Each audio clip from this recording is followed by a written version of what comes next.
اعوذ باللہ من الشیطان الرجیم بسم اللہ الرحمن الرحیم الحمد للہ رب العالمین والصلاة والسلام علی اشرف الانبیاء والمرسلین واہل بیتہ الطیبین الطاہرین المعصومین اما بعد۔ سورہ مبارکہ انعام آیت نمبر 125 سے آیت نمبر 130، 125 سے 130۔ بسم اللہ الرحمن الرحیم فمن يرد الله أن يهديه يشرح صدره للإسلام ومن يرد أن يضله يجعل صدره ضيقا حرجا كأنما يصعد في السماء كذلك يجعل الله الرجس على الذين لا يؤمنون وهذا صراط ربك مستقيما قد فصلنا الآيات لقوم يذكرون لهم دار السلام عند ربهم وهو وليهم بما كانوا يعملون ويوم يحشرهم جميعا يا معشر الجن قد استكثرتم من الإنس وقال أولياؤهم من الإنس ربنا استمتع بعضنا ببعض وبلغنا أجلنا الذي أجلت لنا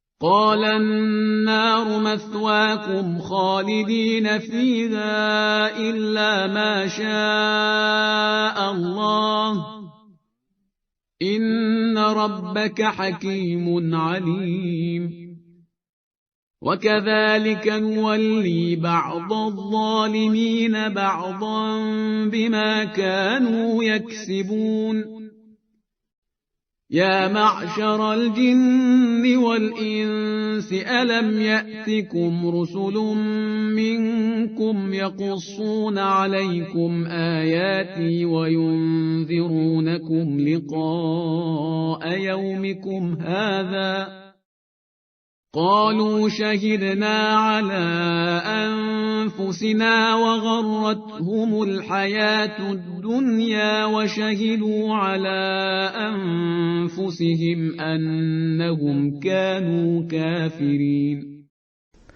پہلی آیت جو صفحے پر ہمیں نظر آ رہی ہے اس میں پروردگار عالم ہدایت کے حوالے سے گفتگو کر رہا ہے۔ ہدایت کی طلب ایک انسان کے اندر فطرتاً رکھی گئی ہے، جس کا اظہار پروردگار عالم نے سورہ فاتحہ کے اندر اس تعلیم کردہ دعا میں کیا کہ جہاں پر ایک انسان یہ کہتا ہے کہ اہدنا الصراط المستقیم، کہ مالک ہمیں سیدھی راہ کی ہدایت کر دے، اور ایک مرتبہ وہ سیدھی راہ مل جائے تو ہمیں اس پر ثابت قدم رہنے کی توفیق عطا فرما۔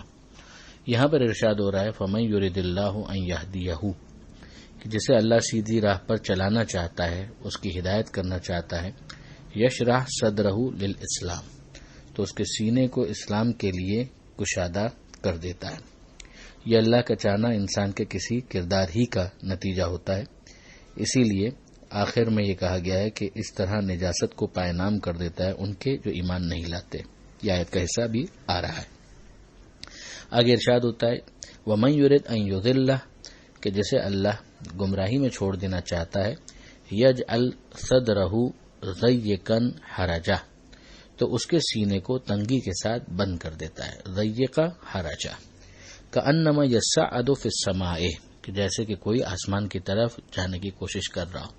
تو بلندی پر چڑھتے ہوئے اگر پہاڑ پر بھی اگر ایک انسان چڑھ رہا ہو تو سانس جو ہے پھولنے لگتا ہے، اور پھر ظاہر ہے کہ یہ زمین سے اوپر کی طرف اگر کوئی جا رہا ہو تو کچھ کلومیٹرز کے بعد پھر آکسیجن کی مقدار جو ہے وہ کم ہوتے ہوتے ختم ہو جاتی ہے، جس کے بعد دم گھٹتا ہوا محسوس ہوتا ہے۔ تو یہاں پروردگار عالم نے اس کو اس کے ساتھ کمپیر کیا ہے کہ اگر کسی کو خدا گمراہی میں چھوڑ دینا چاہتا ہے تو اس کی حرکتیں ہیں کہ جس کی وجہ سے خدا اسے گمراہی میں چھوڑے گا، جیسے کہ یہ بارہا پہلے بھی متوجہ کیا جا چکا ہے کہ پروردگار عالم اس کے لیے اعلان کرتا ہے کہ خدا ظالمین کو گمراہی میں چھوڑتا ہے، فاسقین کو گمراہی میں چھوڑتا ہے. تو ایسے افراد کے لیے پھر کیفیت وہی ہو جائے گی کہ روحانی اعتبار سے گویا ان کا جو سینہ ہے وہ تنگی کا شکار ہو جائے گا. اور پھر وہ والا جملہ آ جاتا ہے جس کا حوالہ بھی ہم نے تھوڑی دیر پہلے دیا کہ کذالک یجعل اللہ الرجس علی الذین لا یؤمنون. اسی طرح اللہ نجاست کا حکم لگا دیتا ہے ان پر جو ایمان نہیں لاتے. تو جو ایمان نہیں لاتے ان پر یہ نجاست کا حکم لگتا ہے ان کے عدم ایمان کی وجہ سے. اب اس پوری آیت کو دیکھنے کے بعد دو اور آیتوں کی طرف اگر ہم توجہ کریں کہ جس میں ختمی مرتبہ احمد مجتبی محمد مصطفیٰ صلی اللہ علیہ وآلہ وسلم کے لیے ارشاد فرمایا پروردگار نے کہ الم نشرح لک صدرک، کہ کیا ہم نے آپ کا سینہ پہلے ہی کھول نہیں دیا. اس کا مطلب یہ ہے کہ پیغمبر اکرم پہلے ہی سے ہدایت پر ہیں. ایک وہ ہے کہ جو اس دنیا میں ہو اور ہدایت کا طلبگار ہو، اور ایک وہ ہے جو خدا ہی کی طرف سے علم لدنی لے کر آ رہا ہو، ہدایت لے کر آ رہا ہو. یہ یہاں اس آیت کے ساتھ اس کو کمپیئر کریں تو بالکل واضح طور پر نتیجہ ہمارے سامنے آ جاتا ہے.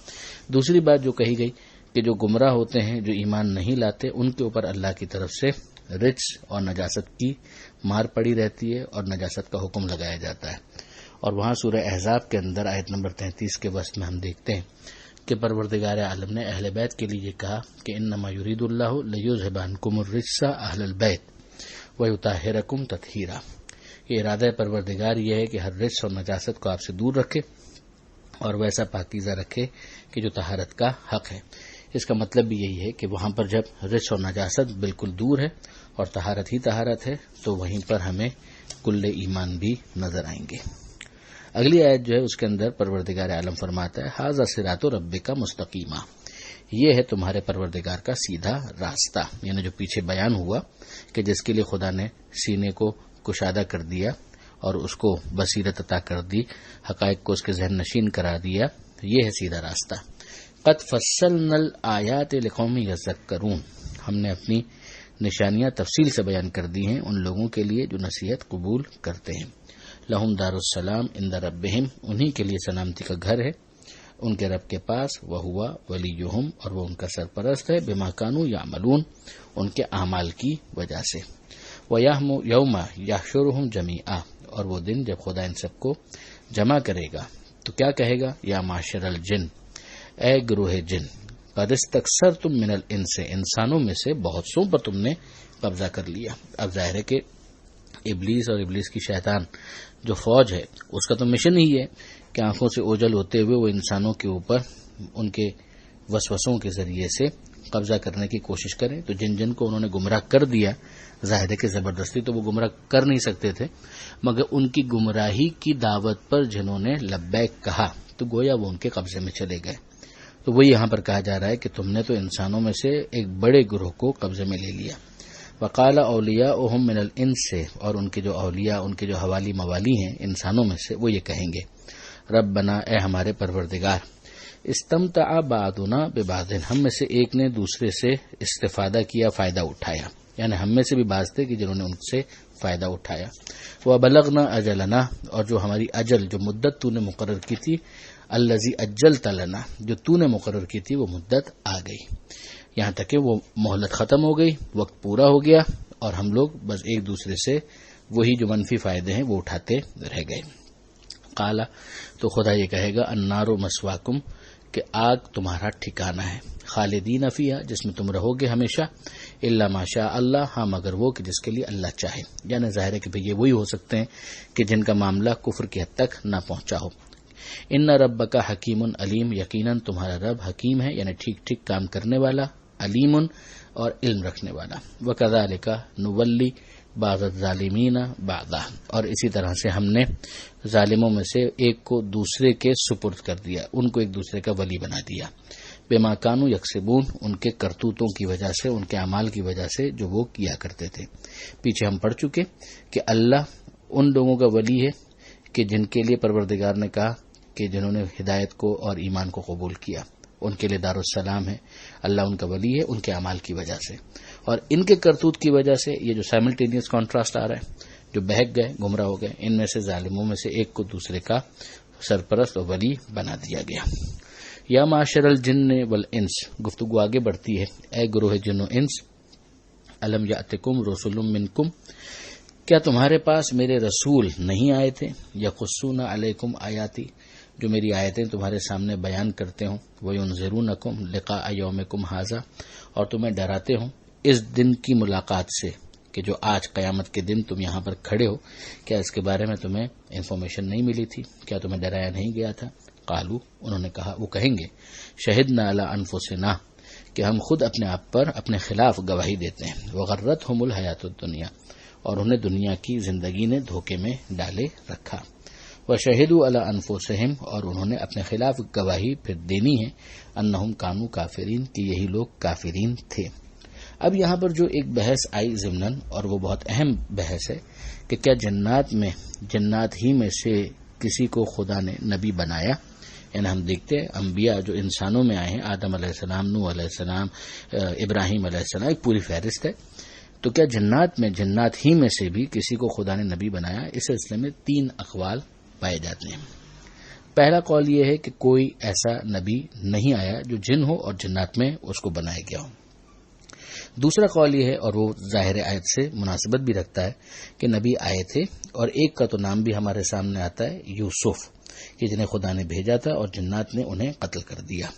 اب اس کی ڈیٹیلز جو بھی ہوں وہ اپنے مقام پر، یہ بہرحال یوسف وہ والے یوسف نہیں ہے جو بنی اسرائیل میں آئے تھے، وہ تو ظاہر انسانوں میں سے تھے۔ تیسرا جو قول ہے، اور وہ بھی قابل توجہ ہے، کہ جنات میں انہی میں سے نمائندے ہوتے تھے جو ان نبیوں سے رابطے میں رہتے تھے جو انسانوں میں آتے تھے، ان سے وہ احکام وصول کر کے جنات میں پہنچایا کرتے تھے۔ تو یہ تینوں اقوال ہیں، تو بہرحال کسی نہ کسی طریقے سے ان کے اوپر حجت تمام ہو رہی تھی۔ اس کی تفصیل انشاءاللہ سورہ جن پر جب ہم پہنچیں گے تو وہاں پر اس کے اوپر کچھ بات مزید کی جائے گی۔ 72واں سورہ قرآن مجید کا۔ پروردگار عالم سے دعا ہے قرآن سمجھنے اور عمل کرنے کی توفیق عطا فرما، وارث قرآن امام زمانہ کے ظہور میں تاجیل فرما، وآخر دعوانا ان الحمد للہ رب العالمین، والسلام علیکم ورحمۃ اللہ وبرکاتہ۔